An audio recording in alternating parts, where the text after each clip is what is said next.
Maayong hapon, Negros. Inin Digicast Negros 10. Ang nagapanguna nga napulo ka mga balita sa isla sa Negros ang amo ni gadulong sa inyo. Update nyo kami live via Facebook, YouTube, kag sa KCAT Channel 11. Kagubatean mo kami sa FM station nga 91.1 FMR Bacolod. Kagyari na ang top 10 nga mga balita sa Negros, subungad daw. Mga manukan tenants nga may utang pa sa syudad, ginpabayad na antes makasaylo sa temporaryo nga pwesto sa SM. Dalan naguba bangod sa natipag gaduta sa Kabangkalan City. DPWH nagpasalig kay Mayor Albi nga masayluhan sa mga vendors ang new subag market sa marason nga semana. Comelec nag-set up na sang NIR office sa Dumaguete City. Kag sa Good Vibes, Mascara Festival 2024, ginahandaan na. Inatanan sa Digicast Negros 10. Sa number 10,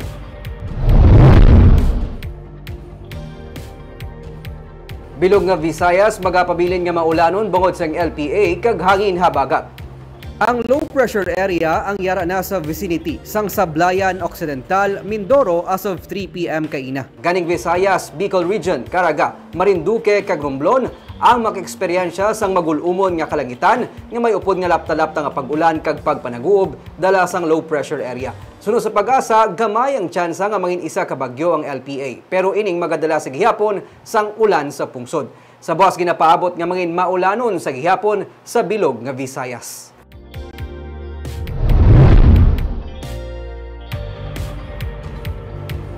Sa number 9, Bacolod LGU maghahatag sa cash incentive sa mga atleta nga nagdaog sa mga medalya sa Palarong Pambansa 2024 sa Cebu City. Nagpangatlo ang Western Visayas sa ginpatingayon nga Palarong Pambansa 2024 sa Cebu City. May 56 ka mga golds, 41 ka silver, kag 41 ka mga bronze ang Region 6. Gisiling ni Councilor Jason Villarosa sarang magbaton sa cash incentive sa mga athletes para sa gintarana nga pagpasidungog sa Disyembre. Hindi magdubo sa 10,000 pesos ang ginhatag ng syudad sa mga gold medalists, 8,000 sa silver kag 5,000 pesos sa bronze. May haraman sa cash incentives ang nagintarana para sa mga coaches sandig sa ordinansa. Kabahin sa mga baton sa incentives salin sa syudad sa Bacolod nga nagdaog sa regional kag patina sa national kag international competitions.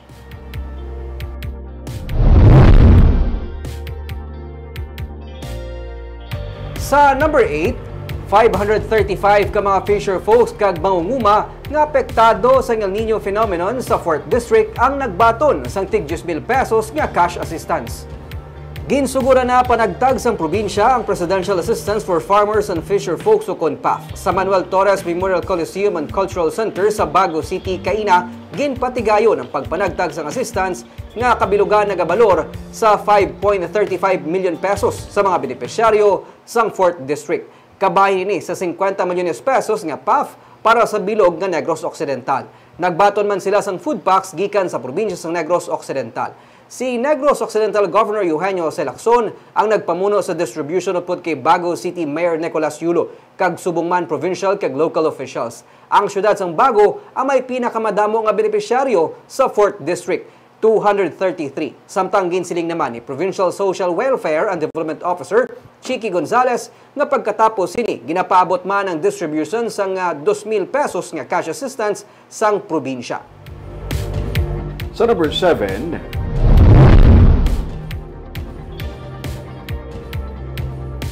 masobra sa 1 milyon ka pesos nga balor sa suspected shabu nakuha sa isa ka buy-bust operation sa Negros Oriental.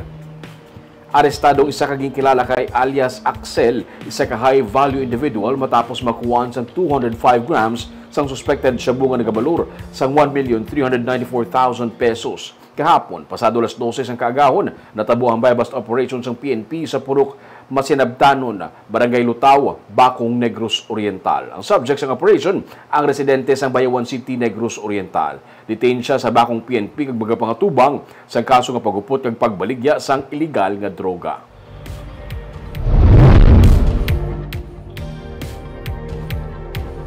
Sa number 6, mga konsumidor sang kuryente nga may illegal nga connection ang gintagaan sang amnesty program antes pa man kakso ng ilang mga linya sang Negros Power.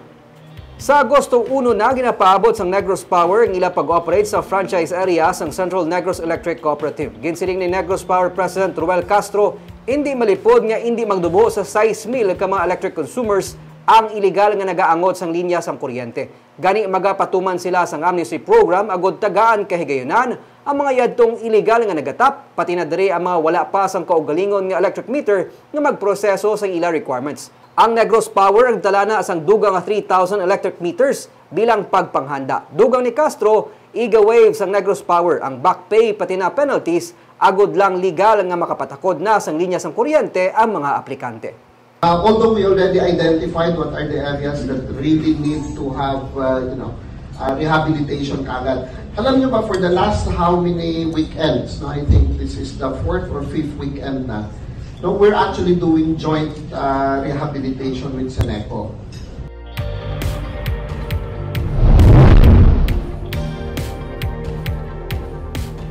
Sa number 5, launching buwas nga adlaw sang Department of Education Western Visayas ang Brigada Eskwela kang inipatigayunon sa Banwa sang La Castellana.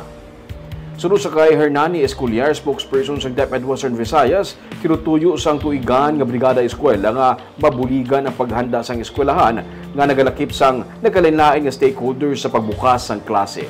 Bilog nga semana sumugod sa Lunes, nakaschedule ang Brigada Eskwela. Sunod kay Esculiar, tuyo sini nga ang pagbot sang June 29 sa opening sang classes, tigayon nga makapatuman na sang regular nga klase. Samtang, ang tanan nga activities kag schedule sang DepEd karon ang santo sa matatag curriculum nga ginpatuman sa nag-resign nga DepEd Secretary nga si Vice President Sara Duterte. Opisyal nga nagpungko karon nga adlaw si Ane Senador Rosani Angara bilang pamuno sang DepEd.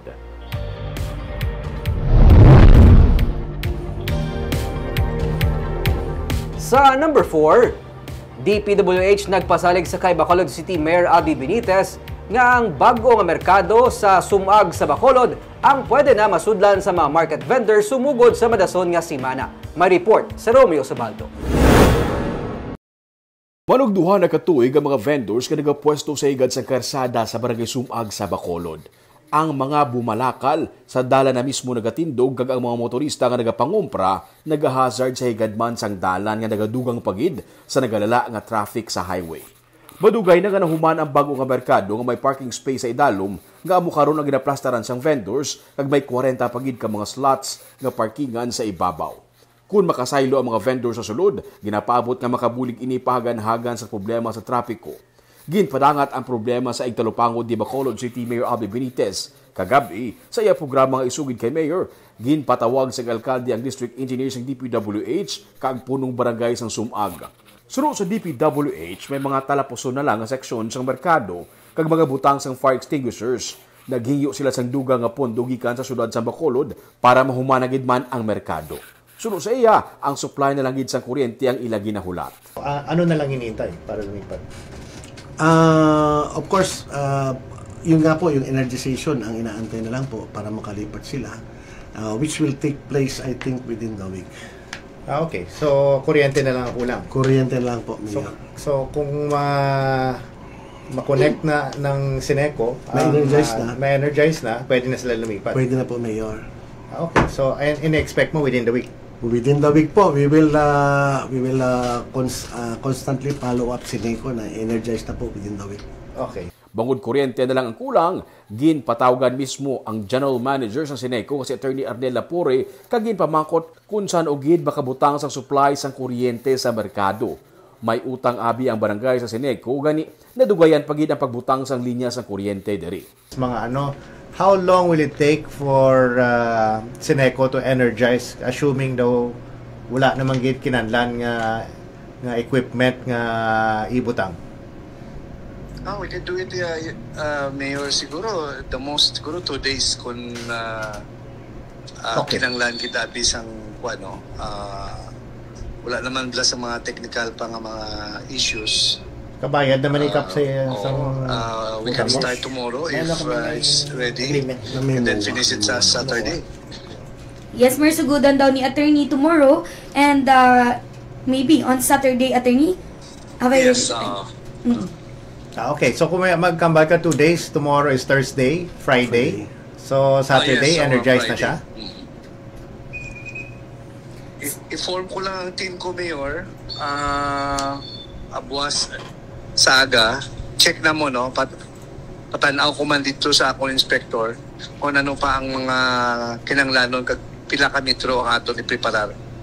Nagpasalig ang Sineco nga sa madasod nga semana, mabutangan na sang power supply ang merkado. Ganigin manduan sa alkalde si punong barangay Rodney Carmona nga ipatinuan nga daan ang bago nga merkado para makasaylo gilayon ang vendors kung makuryentehan na. I-preparahan mo na Kap, palimpyuhan na this week.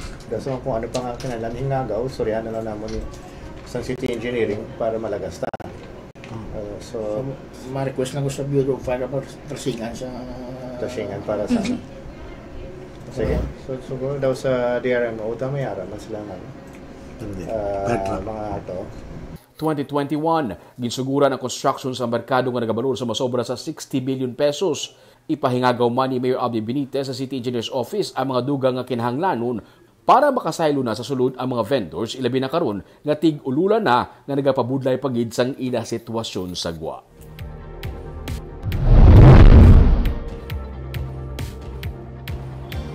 Sa number 3, dala naguba bangod sang landslide sa Kabangkalan City.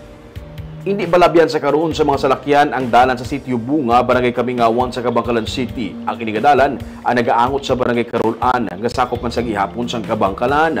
Bangod sa mabunok nga ulan, natipag ang duta kag naguba ang dalan. Sunod sa kay Kabangkalan City Mayor Benji Miranda, ginpakadtuan niya na sa Engineering Department kag General Services Office ang area agud mausisa kag balantaw kung ano ang pwede mahimo para malabyan liwat ang dalan. Sunod pa sa alkalde nga posible nagdetek na nga daan ng duta sang tig-ilinit kag natipag sa nagsigi-sige na bunok ang ulan.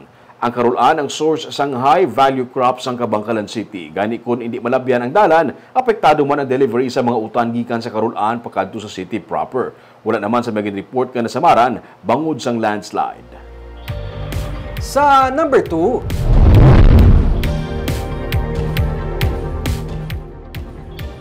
ginapaabot ang pagbisita sa mga opisyales ng Commission on Elections Negros Island Region sa pagpanguna sang Acting Regional Director sang Negros Occidental.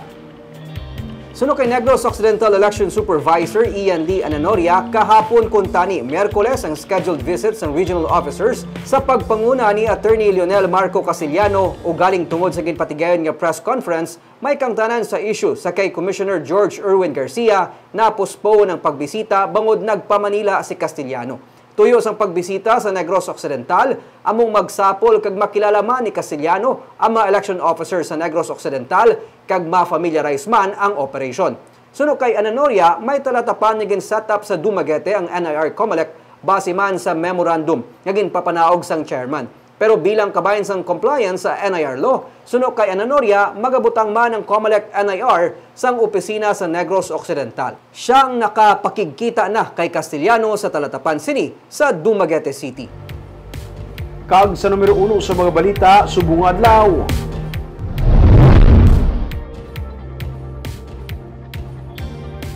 Mga tenan sa Manukan Country nga may utang sa gihapon sa syudad ang ipabayad sang 10% sang ilang utang antes magsulod sa ilang temporaryo nga pwesto sa SMCT Bacolod. May report si Nico Delfin.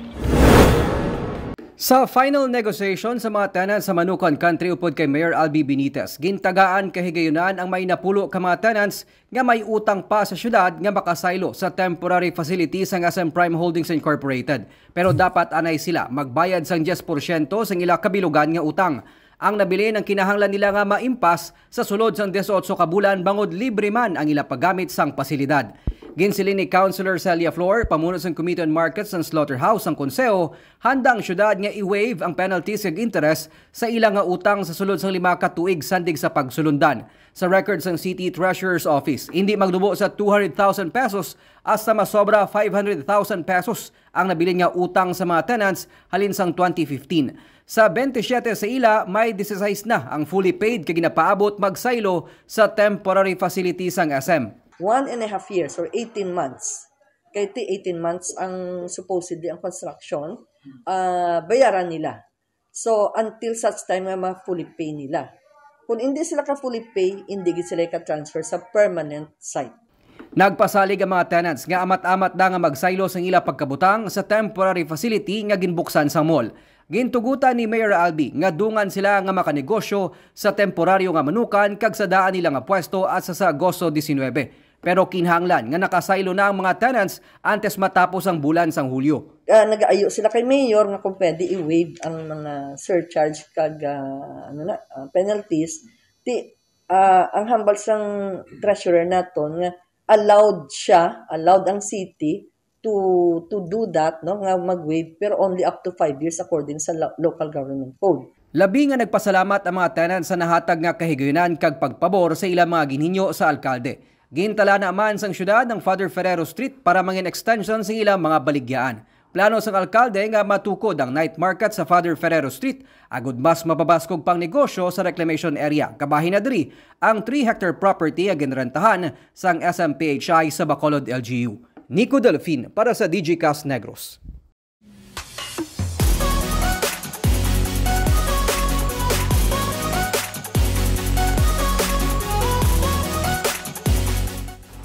Kag sa good vibes, sino bala sa mga P-pop group ang luyag nyo nga makaupod sa Mascara Festival sini nga Oktubre? BINI o kon SB19. Pila lamang ini sa mga plano nga luyag dalon sa Bacolod LGU kag Bacolod Yuhum Foundation para sa tuigan nga kahiwatan. Ginsiling ni Mayor Albi Benitez nga gina-finalize na karon sang syudad kag Bacolod Yuhum Foundation ang mangin lineup sa mga entertainment events para sa Mascara Festival 2024. Gani balantayan ang mga P-pop group kag mga artist nga maghatag sang dugang nga kasadya sa selebrasyon kada Oktubre. Maga-negotiate man ang alkalde sa duwa ka mga TV giants para dalo ng ilang mga shows nga It's Showtime kag It Bulaga sa Mascara Festival. Sa Oktubre 11, natala na ang Grand Salubong para sa 45th nga selebrasyon. Sa Oktubre 27, ang Mascara Street Dance kag Arena Competition. In-rundown namon ang mga proposed bands and entertainer na maabot, and in fact I think there's a post, no, asking ang atong mga kung sino ang ilang favorite, no? People from Bacolod are being asked kung sino ang ilang sa the number one git ko na is BINI, SB19, BGYO, ano ba na, may Kim Pao, si Donnie okay na. Pagkatuan na natin. Nag-coordinate man tayo and then I asked the Yuhum Foundation to coordinate both on ABS and TV5 for a noontime show. Kunit last time in It Bulaga, ang TVJ dali nagkatuli. So there was suggestion and Showtime man. So they're all welcome. So I asked Yuhum to reach out. Ano gusto mo? Siya lang o fast ka na? Batangkya po yun. Batangkya po? Dalang sumalit ko si Selena.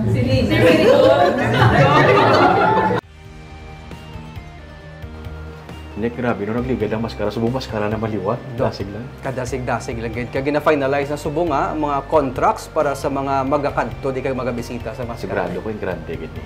Kaga po ito mga balita sa Negros Subungan Lao. Kaya man sa panahon karon importante nga maihibalo ka sa nagakatabo sa imong nga palibot. Pero dapat balanse kay eksakto mga impormasyon. Magapadayon kami nga magapangalagad sa mga Negrosanon. Ako si Nico Delfin. Tubtub sa buwas, ako naman si Romeo Subaldo. Mayong hapon.